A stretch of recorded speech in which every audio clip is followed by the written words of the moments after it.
my first question is, your given name is Faustina Soosairaj Fatima Rani, but everyone recognizes you by your pen name today, that is Bama.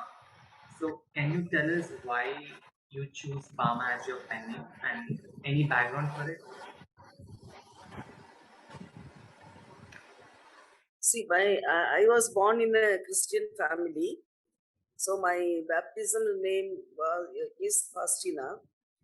And when I began to write my first novel, Karukku, actually it was not my plan to publish it as a book. So all of a sudden, my friends told me, "You can. It's a good script, so you can publish it." So my baptism name was Faustina Mary Fatima Rani. So I coined this name. I didn't want to use this Faustina because it is a Latin name, and Mary, everybody knows it is a Christian name, and Fatima is it is in Muslim and also Christians. They give this name. Rani, of course, I don't like. So what I thought was, in that one name, Fatima, we say pronounce in Tamil as Fatima. So the first letter and the last letter, I just pick it up and I got this name Bama. But I mean, tentatively I kept that. But since that book was well received, and by the time it was known to everyone, so I kept that name only as Bama. Okay, Yeah. thank you. So your first writing is a novel titled Karukku, which also means Palmyra leaves. That is a specific socio-cultural symbol. You also have explained in your foreword in the book about the symbolic value drawing from the lines of New Testament. So, can you tell us about these two influences, namely Pariyar, Pariyar and Christian cultures on your writing? Uh, what I want to ask is, do you think they are different from each other or complementary to each other, or do you feel like Christian culture and Pariyar culture are same?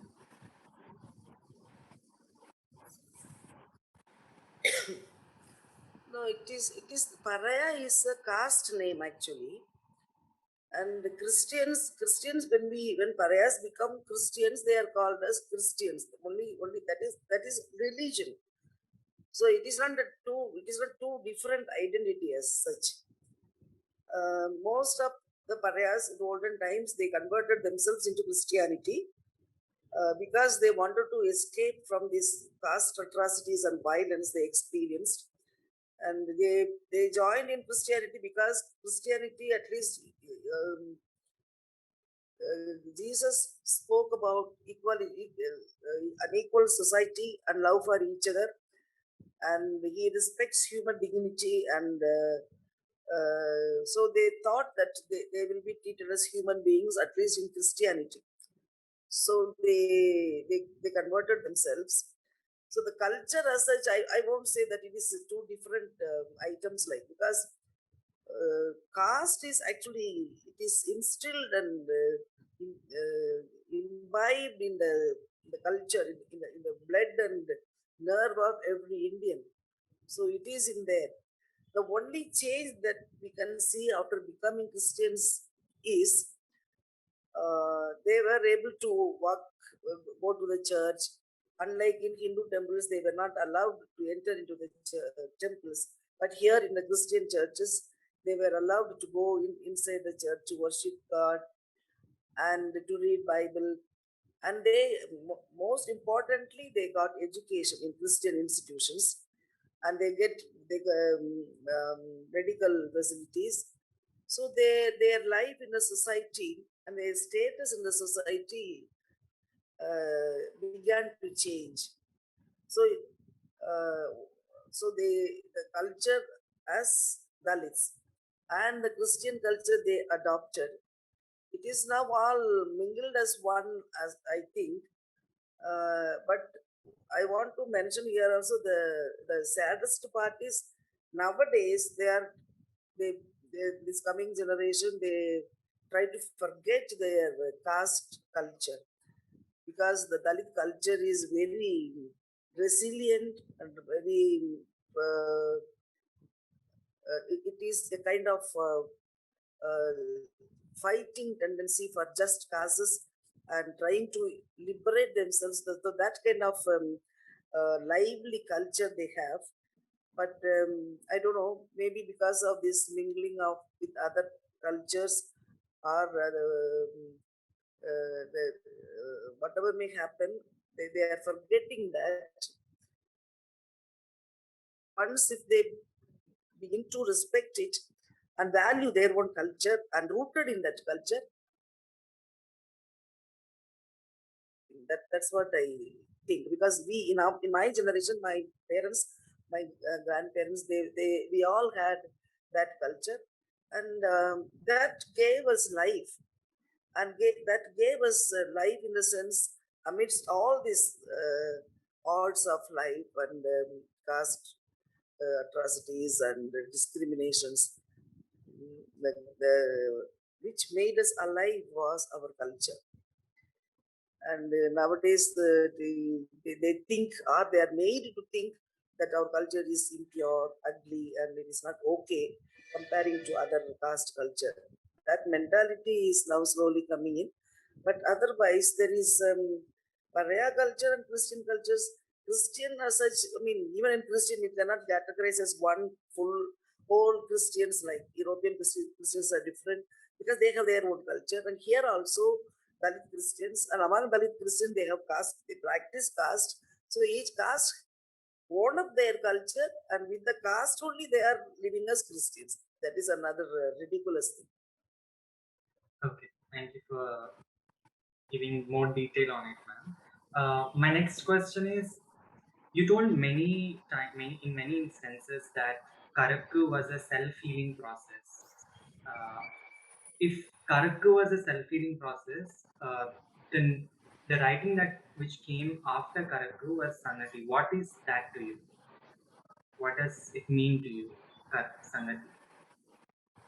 The first part I didn't get. Karukku, what did you say about Karukku? So you told in many instances that Karukku was a self-healing process. Writing Karukku was What a is it? writing Karukku was a self-healing process for you. Yes, yes, I got it. Got Yeah. it. Yeah. So the writing which came after Karukku is a Sangati. So what did that mean to you when you were writing? Yeah, Karukku, in the beginning of this interview, I told you I didn't have an intention to publish Karukku as a book, because after coming out of the convent life, I was totally in a standstill position in my life, and then I had nothing actually to look forward. And so it was a very terrible moment in my life. So I wrote that just to heal my own wounds. I mean, I was telling my friend about all those experiences in the convent life and what I have missed because of entering the convent and my own people, my own culture, my own root in the village. So he only advised me to write so that it will heal you. It's a kind of therapy, like. But after publishing Karukku, many people asked me, it is very good, but you have not mentioned much about Dalit women and their struggles and their culture. So, second book, Sangati, was planned and programmed that I wanted to write about Dalit women, especially. So, in that way, I wrote about women, three generation women I had mentioned there. So the first one is the whole community as such, the particular caste and their culture and their religious belief, their political status, their social status, their education, their economical thing. So a lot of things came in, and all through these chapters in Karku, you would see the liveliness and the resilient nature of Dalit culture and the people amidst their hard work, amidst their difficulties. So especially when I wanted to talk about Sangadi, I mean Dalit women in Sangadi, I picked up women whom with with whom I lived, and I admired because I had seen a lot of women standing against all those atrocities and oppression and submission, everything. They didn't accept it as as it is given to them. They started to fight against it, and they wanted to liberate themselves, and that kind of fighting tendency, that kind of protesting tendency, is naturally given to Dalit people, any oppressed people in the world. But some, they just swallow it and just leave it. But Dalits, especially Dalit women, they don't leave it just like that. They wanted to fight for justice and to establish social justice. That's what I saw in them, and knowing that, looking at them, it is a kind of energizing factor for my own life, to live my life in this struggle, amidst the struggles and in this caste-ridden society. So I have selected a few women here and there who were examples for us. Like, so that is the difference between Sangati and Karukku. So in Sangati, you have written in comparison to upper caste women, Parayar women do not depend so much on their husbands and they are economically independent. But they are also still prone to domestic violence in households and caste violence from upper caste men and as well as women. So, what are your views on this economic independence of Dalit women? Does it change anything? See, yeah, is upper caste women, they depend on their uh, husbands or men folk for their survival, not only for survival, for everything,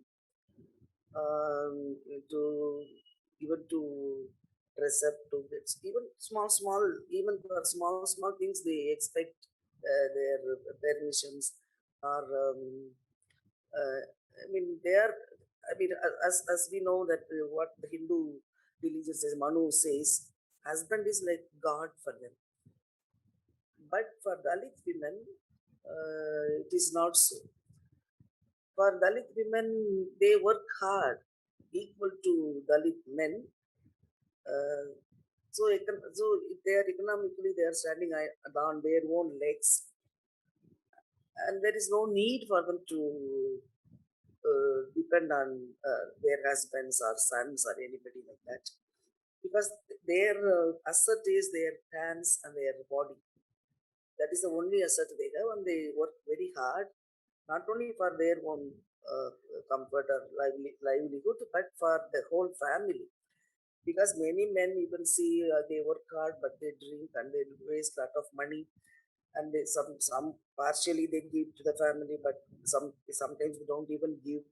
But the family is run by Dalit women alone. She takes care of the husband, the children, and the food and education and health, everything she takes care of them. So uh, they fight. There is a lot of quarrel, shouting, yelling, everything is there. But at the same time, there is love, and they get on well, and they don't feel shy or hesitate to talk loudly or to fight with their husbands or sing or dance or whatever may be, because their heart is totally free, and they love life. Their life is very simple. It is not artificial. It is real. But if you compare their life to this other upper caste women,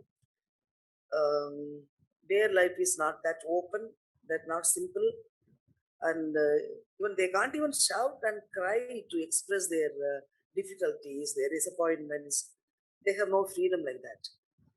Uh, People think that only Dalit husband and wife quarrel, they are beating one another. It is not so. And only Dalit men are drinking. No, everybody does that, and they get beatings. And more than Dalit women, they are experiencing a lot of psychological problems, and they can't even share with anybody. They can't even shout and release their bitter feelings. So that way, Dalit women are more free, and more free in the sense psychologically also, because they will get away with things then and there, because life is they have to go on, because they can't sit and mourn on life's their problems or this and that, our joys. No, that moment, now this moment I feel very sad, okay, sad. Next moment, get up, laugh or go. This is a kind of philosophy they have, that is they know very well the impermanent of life. And even when a child is born, they enjoy, they celebrate, and okay, when somebody dies also, they sing and dance on their wedding. So they know life, and between birth and death, life is too small for them, and they have to struggle, and so it is part of life.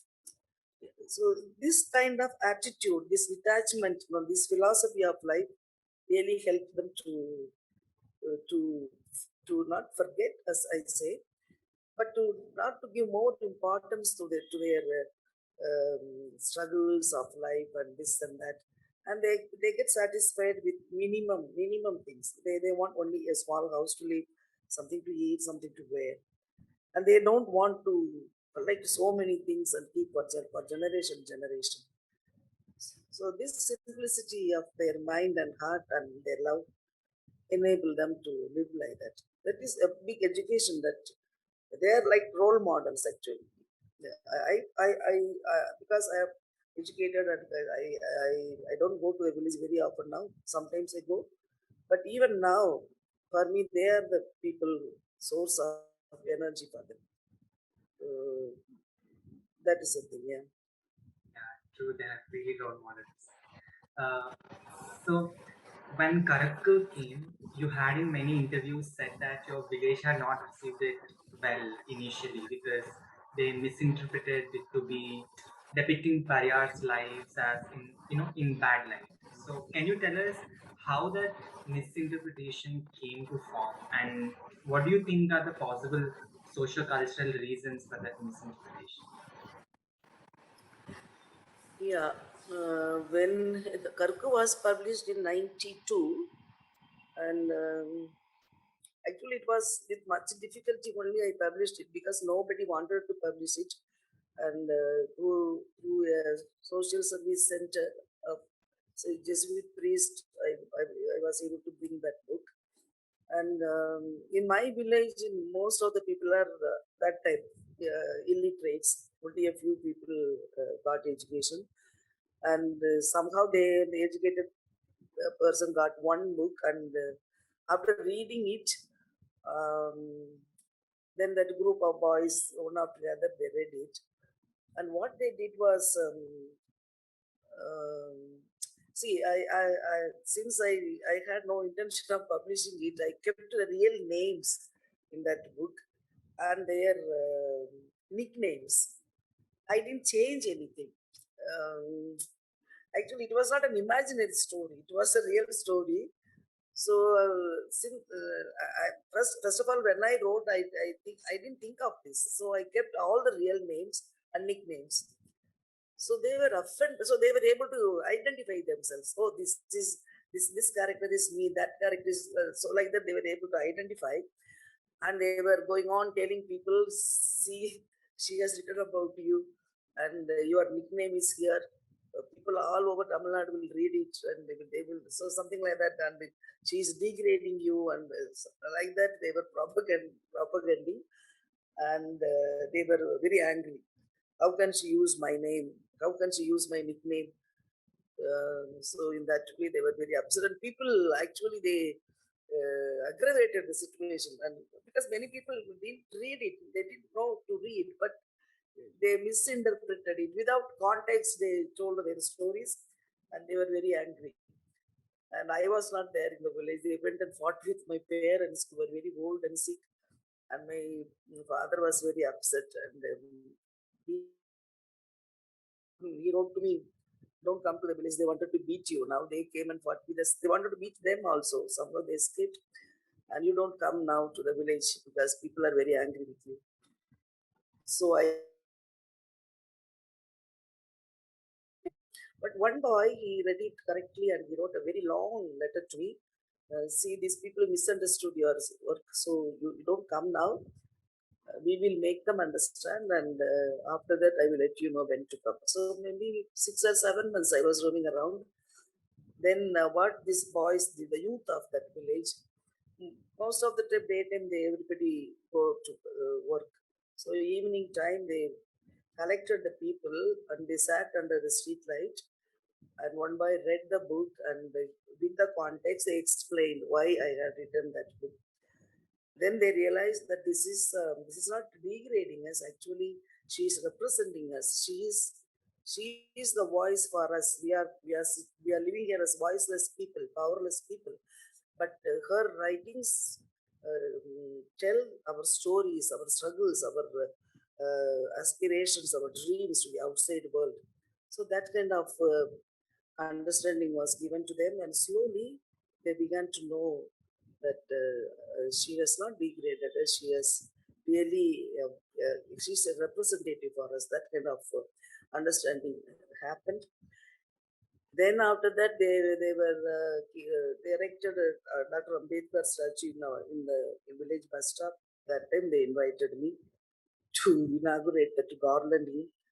When I went there, then first time they only gave me the title Karukku, and there was a big celebration where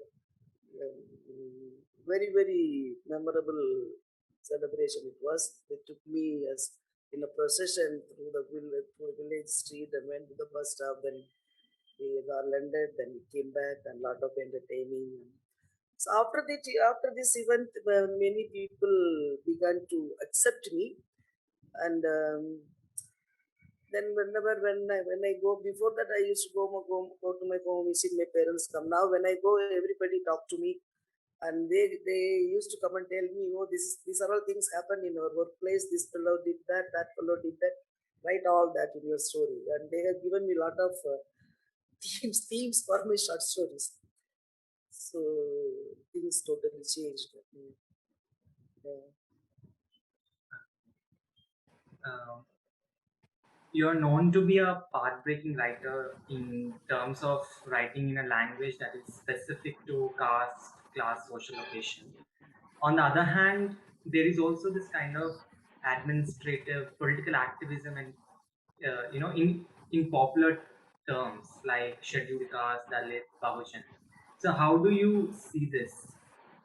Uh, do you identify as Parayar, or do you think Dalit is important? The nomenclature Dalit is important. Yeah, the language that I used, actually, I didn't. Uh, I have not. I mean, when I began writing, it came spontaneously from me because when I wrote about village life, I used people's dialect, and when other my friends read that, they said it is really good. Nobody wrote a book like this totally in people's dialect.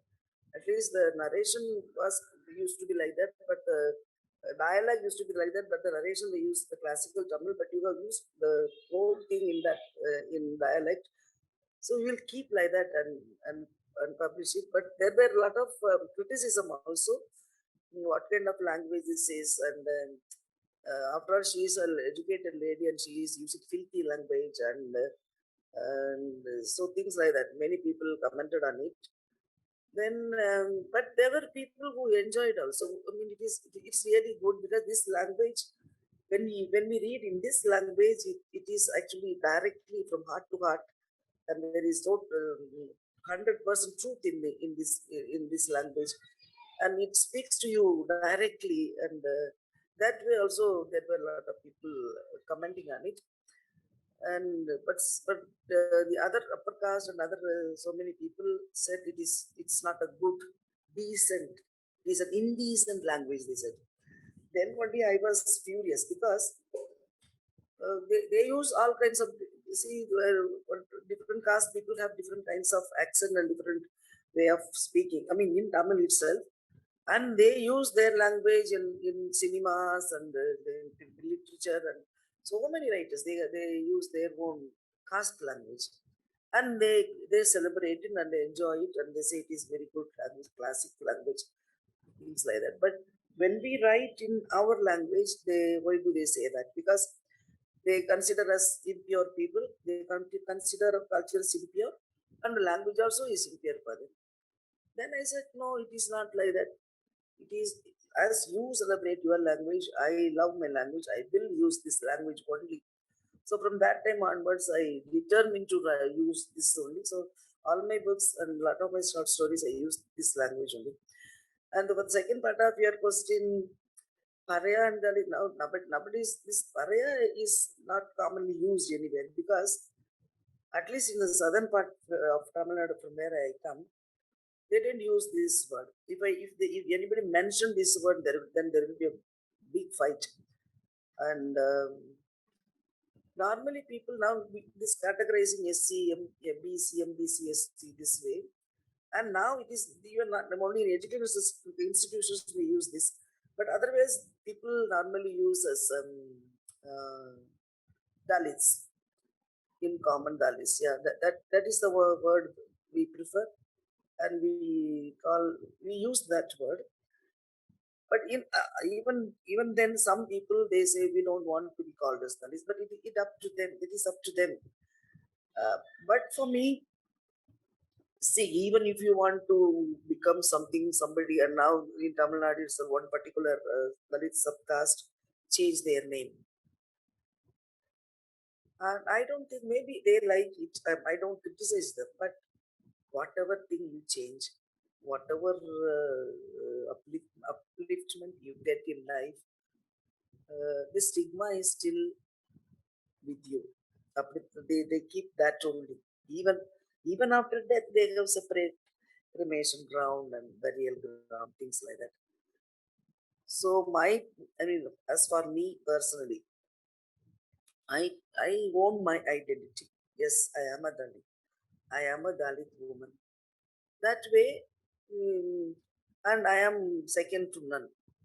I can prove as anybody else that kind of self confidence and respecting, having that self respect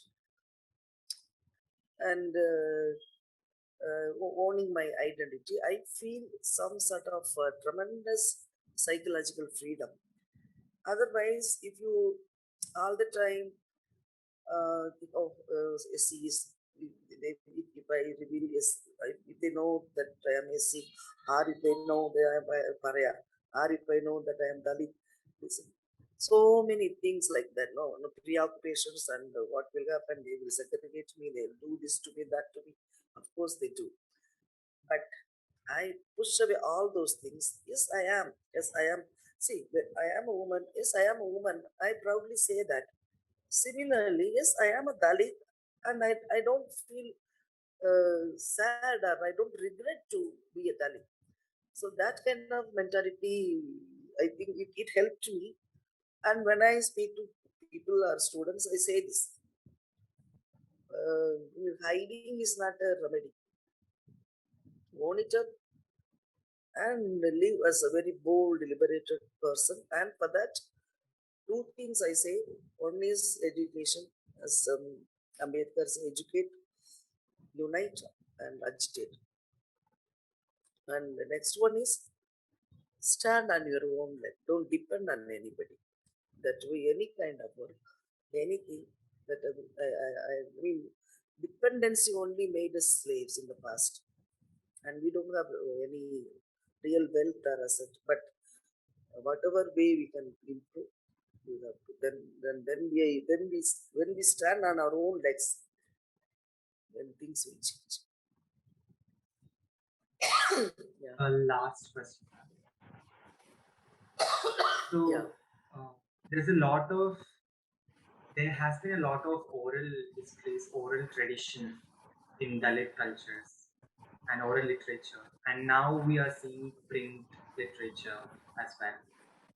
What do you think about the whole uh, Tamil Dalit literature. Yeah, if you talk about the whole of Tamil, only Tamil Dalit literature, yes, we have these oral traditions, folk songs, folk stories, and lot of things. I mean, whatever story. When I was a child, my grandmother used to say a lot of stories. I mean, that generation people. Yeah. And nowadays, after this medias, no, this TV and cell phone and all these gadgets, when they enter, and everything has changed. Now nobody says story, and nobody is willing to listen to stories also. And there is the whole atmosphere everywhere. It is changed. Um but now there is a revival in Tamil literature. I would say in Tamil and Dalit, there is a revival as Dalit arts, Dalit painting, Dalit stories, Dalit this Parayatam, Devaratam, things like that. That which is specifically this only Dalits can reach and enjoy like that. So a lot of revival has happened, and that oral traditions uh, enable people to know our history and enjoy our history. And I mean, history is written. Most of the history is written by upper caste, and that is their history. Now it is the time for us to write our own history. So for that, we need to know our history and our oral traditions, and and enrich them. So whatever we acquire after that, we should not forget the past, the roots. So only when you link both, then then the literature as well as the culture and the lifestyle and the essence of life of Dalits will be really enriched, and it will inspire the present consumerist society where more where people consider or give importance to things more than people. So now Dalit culture, Dalit and humanness, we need to really focus on it to live a very um, human life, which is really missing now because more and more we are all drifting from this. We are not really care for one another, for elders. In all society, it is slowly it is creeping into, and the coming children they don't even know what is our traditional stories or songs or performances, something like that. So there is a need for it, and if this growing generation, there is a hope actually, if they really care for it and work for it, then we can cherish our Dalit.